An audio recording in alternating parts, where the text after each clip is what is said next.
एक मराठा लाख मराठा और जो मरकर ना हटे उसे कहते हैं मराठे। नमस्कार दोस्तों, आज बात करते हैं दक्षिण भारत का महत्वपूर्ण साम्राज्य मराठा साम्राज्य के एक ऐसे सेनापति जिन्हें छत्रपति शिवाजी महाराज के राइट हैंड कहा जाता था। हम बात करेंगे आज वीर मराठा योद्धा तानाजी मालुसरे। उनकी शहादत को नमन करते हैं। उनकी वीरता की जो कहानियाँ महाराष्ट्र की लोक कथाओं में प्रचलित है उसे आज मैं आपके सामने लेके आया हूँ। उससे पहले मैं आपको एक छोटी सी संधि के बारे में बता दूं। ये संधि हुई थी 1665 ईस्वी, पुरंदर की संधि। मिर्जा राजा जयसिंह जयपुर वाले जो औरंगजेब की तरफ से वहाँ गया था संधि करने, और दूसरी तरफ थे वीर शिरोमणि छत्रपति शिवाजी महाराज। संधि होती है और शिवाजी महाराज अपने 35 में से 23 किले मुगलों को देते हैं। मतलब मुगल औरंगजेब ये इतने परेशान हो गए थे छत्रपति शिवाजी महाराज से कि इन्होंने पूरी कोशिशें कर ली, लाख कोशिशें कर ली, किसी सेनापति को भेजा, कभी किसको भेजा, लेकिन शिवाजी महाराज को डिगा नहीं पाए। उनके मजबूत इरादे इतने थे जिनसे खुद औरंगजेब खफा था। लास्ट में मिर्जा राजा जयसिंह 1665 ईस्वी में छत्रपति शिवाजी महाराज से संधि करते हैं और 35 में से 23 किले मुगलों के पास चले जाते हैं। इन 23 किलों में एक सबसे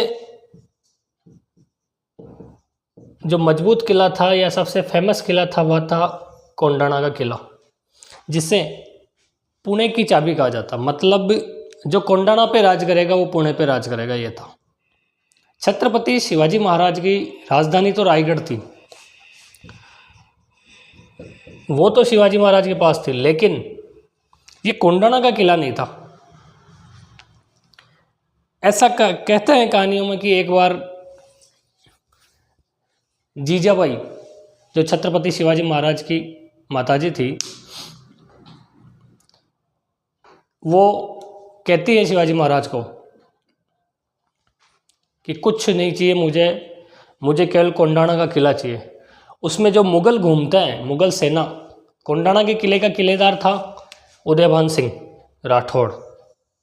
ये उदयभान सिंह राठौड़ अभी प्रेजेंट में जो केकड़ी जिला है उसके भिणाई कस्बे का था। तो जीजाबाई कहता है कि जब कोंडाणा के किले में ये मुगल घूमते हैं तो ये मराठों के लिए शर्म की बात है, इससे ज़्यादा शर्म की बात और कुछ हो नहीं सकती। और छत्रपति शिवाजी महाराज के जिंदा रहते मुझे वो किला चाहिए कोंडाणा का। छत्रपति शिवाजी महाराज कहते हैं माताजी जीजाबाई को कि ठीक है, बहुत जल्द कोंडाणा का किला आपके कदमों में लाके पटक दूंगा। अब इस किले की स्थिति यह थी कि इस किले का भार था मुगल सेना नायक उदयभान सिंह राठौड़ के पास, और उसके पास थी लगभग 5000 की सेना। उस किले के अंदर एनी टाइम प्रेजेंट रहती थी। 5000 की सेना उस छोटे से किले के लिए, आप समझ सकते हो कि उस किले की वैल्यू कितनी होगी महाराष्ट्र के लिए। तो छत्रपति शिवाजी महाराज को उस किले को जीतने के लिए याद आती है उनके बचपन के मित्र और प्रमुख सेनापति तानाजी मालुसरे। तानाजी मालुसरे उस टाइम में क्या था कि तानाजी मालुसरे के पुत्र राय बागी शादी में बीजे थे। तानाजी मालुसरे एक कोली जनजाति है, उसके वीर सैनिक थे। उनके पुत्र राय बागी शादी थी, तानाजी राय बागी शादी में बिजी थे। तो छत्रपति शिवाजी महाराज ने कहा कोई बात नहीं तानाजी, शादी से फ्री हो जाओ, उसके बाद करते हैं कोंडाणा किले को विजय फतह। लेकिन तानाजी ने कह दिया महाराज आपने कह दिया तो अब शादी बाद में ही होगी, पहले कोंडाना फतेह होगी, उसके बाद शादी होगी। अब आपको मैं कोंडाना के किले की थोड़ी सी मैं आपको पृष्ठभूमि बताऊं हल्की सी। कोंडाना का किला कुछ ऐसा बसा हुआ है कि इस किले की जो ऊंचाई बताते हैं कई इतिहासकार 1300 मीटर तक ऊंचाई बता देते हैं। 1300 मीटर, जो कि भाई साहब बहुत अधिक है। 1300 मीटर कह सकते हो आप, कुल मिला के ये मानो कि इसकी ऊंचाई बहुत अधिक है। इतिहासकार लिखते हैं कि ऊपर से देखने पे नीचे जो पेड़ होते हैं ना, वो ऐसे घास फूस लगता है, तो हाइट तो बहुत ज़्यादा थी। इस किले की हर तरफ से सिक्योरिटी अच्छी थी, हर तरफ 5000 सैनिक घुमा करते थे, तो सिक्योरिटी तो कम हो ही नहीं सकती। लेकिन इस किले का एक पश्चिम वाला हिस्सा ऐसा था, यहाँ पे एक बिल्कुल सीधी चट्टान थी बहुत हाइट तक। तो इधर से इनको लगता था मुगलों को कि इधर से तो कोई आ ही नहीं सकता, तो यहाँ पे ऊपर की तरफ सिक्योरिटी कम मिलती थी, बाकी सब तरफ सिक्योरिटी खूब थी। तो तानाजी ने अच्छे से पहले तो इस किले की जासूसी करवाई कि इस किले में घुसा कैसे जा सकता है। आप सोच सकते हो अगर ये इस किले का गेट है, तो इस किले से गेट से तो आप घुस ही नहीं सकते, क्योंकि दुश्मन मुगल औरंगजेब का जो सेना नायक है उदयभान सिंह राठौड़, इतना तो बेवकूफ़ नहीं है कि आपको किले में से घुसने देगा, गेट में से तो घुसने देगा। और किसी भी किले पे शायद गेट से तो अटैक नहीं होते, मेहनत करने किला चाहिए तो भाई साहब मेहनत करनी पड़ेगी। तो तानाजी अपने 300 सैनिक लेते हैं, कुछ इतिहासकार 300 लिखते हैं, कुछ इतिहासकार 1000 लिखते हैं, लेकिन ज़्यादातर स्रोत 300 कहते हैं। अपने 300 सैनिकों के साथ इधर से बढ़ना स्टार्ट करते हैं। स्टार्टिंग में तानाजी अपने 10 से 12 सैनिकों के साथ इस सीधी चढ़ाई पे चढ़ना स्टार्ट करते हैं। बड़े बड़े वो ऊपर कुछ लोहे की वस्तु फंसाने की, जिससे ऊपर से रस्सी की सहायता से भी चढ़ा जा सके, उनकी मदद से तानाजी अपने 10 से 15 सैनिकों के साथ ऊपर जाते हैं। फिर उसके बाद अपने धीरे धीरे अपने लगभग 300 सैनिकों को ऊपर लेते हैं। अब आप सोच सकते हो कि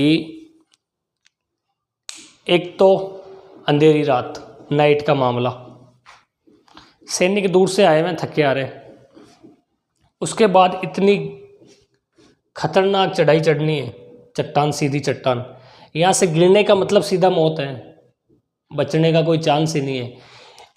और इन्हें पता चल गया तो 5000 सैनिक इधर बैठे हैं, ये मारेंगे। सोच सकते हो उन जो 300 सैनिकों की वीरता क्या रही होगी। भाई यहाँ से ऊपर चढ़ने के बाद एक ही नारा लगाते हैं ये लोग, मराठों का सबसे फेमस नारा है जय भोले वाला, वो कौन सा नारा होता है, हर हर महादेव। जैसे ही हर हर महादेव के नारे लगाए, भाई साहब वहाँ पे मुगल सैनिक उठ जाते हैं नाइट में, और आमने सामने की टक्कर स्टार्ट होती। जब तानाजी इधर से पश्चिम हिस्से से चढ़ना स्टार्ट करते हैं, तो इन्होंने पीछे यहीं पे अपने कुछ सैनिकों को, अपने भाई सूर्या जी और अपने कुछ खास सैनिकों के साथ यहीं सूर्या जी के नेतृत्व में छोड़ दिया था। मतलब एक टुकड़ी का नेतृत्व करेंगे तानाजी मालुसरे, और दूसरी टुकड़ी का नेतृत्व करेंगे उनके भाई सूर्या जी मालुसरे। तानाजी ऊपर जाते हैं और तानाजी की सीधी लड़ाई होती है उदयभान सिंह राठौड़ से।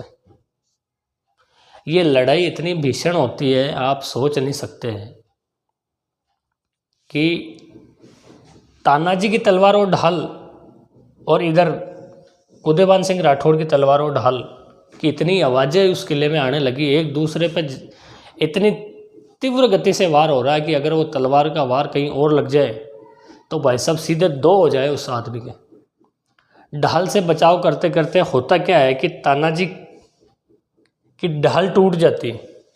ढाल होती है, अपन जानते ही हैं, वैसे लगभग युद्धों में देखा ही होगा मूवी में, तलवार होती है, तलवार को म्यान में से निकाला जाता है, उसके बाद हाथ में एक छोटा सा ऐसा गोल सा होता है, उसको तलवार का वार सहन किया जाता है उस पर, कि तलवार का अगला जो अपना विपक्षी मारेगा तो उससे बचने के लिए ढाल होती है। तो तानाजी की ढाल टूट जाती है।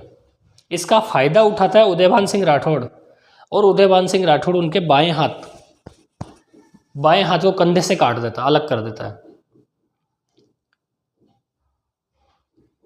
आप सोच नहीं सकते कि तानाजी मालुसरे क्या व्यक्ति रहे होंगे। अपन पढ़ते हैं कि राजस्थान में तो अपने सूरवीरों की कमी नहीं है भाई साहब, इतने सूरवीर के नाम गिनाए नहीं जा सकते उंगलियों पे। लेकिन अगर साउथ में अपन नाम देखें तो सबसे बड़ा जो नाम आता है वो आता है छत्रपति शिवाजी महाराज। तो मैं आज पढ़ रहा था तो मैंने देखा यार साउथ में तो कोई नहीं है, छत्रपति शिवाजी महाराज है, या उनके देखे तो पेशवा बाजीराव है। लेकिन पढ़ते पढ़ते आज मेरे को ये दिखा तानाजी मालुसरे। मैंने कहा ये व्यक्ति भी भाई साहब कम नहीं है उधर की हिस्ट्री के अंदर। तो एक हाथ कट जाता है तानाजी मालुसरे का, ये उस हाथ को अपने ढाल के रूप में प्रयुक्त करते हैं, ढाल के रूप में बनाते हैं और दूसरे हाथ से वार करते हैं। और अंत में तानाजी मालुसरे वीर गति को प्राप्त होते हैं। तब तक नीचे से सूर्याजी ये अपने सैनिकों को लेके गेट की तरफ से एंट्री करते हैं अंदर। जब अंदर मार काट स्टार्ट हो जाता है तो ये लोग अंदर आते हैं और कहते हैं कि 300 लोगों ने 5000 को सल्टा दिया भाई साहब, गाजर मूली की तरह सल्टा दिया, काट दिया। अब तानाजी मालुसरे की सेना ने कोंडाणा के किले को फतेह तो कर लिया, लेकिन उस विजय के अंदर उनका सेना नायक वीर तानाजी मालुसरे नहीं रहे, वो वीर गति को प्राप्त हो गए। अब एक तो यहाँ से मैसेज देना था कि भाई अपन जीते हारे, तो कहते हैं कि उस किले पे जो छोटी घास की झोपड़ियाँ थी उनको जलाया जाता है। तो दूर शिवाजी महाराज की राजधानी थी रायगढ़, उस रायगढ़ तक वो आग की लपटें दिखी तो छत्रपति शिवाजी महाराज समझ गए कि युद्ध अपन जीत चुके हैं। एक दूत जाता है अपना संदेश लेकर छत्रपति शिवाजी महाराज की राजधानी रायगढ़, वहाँ सामने जाता है उनके और केवल एक ही बात बोलता है,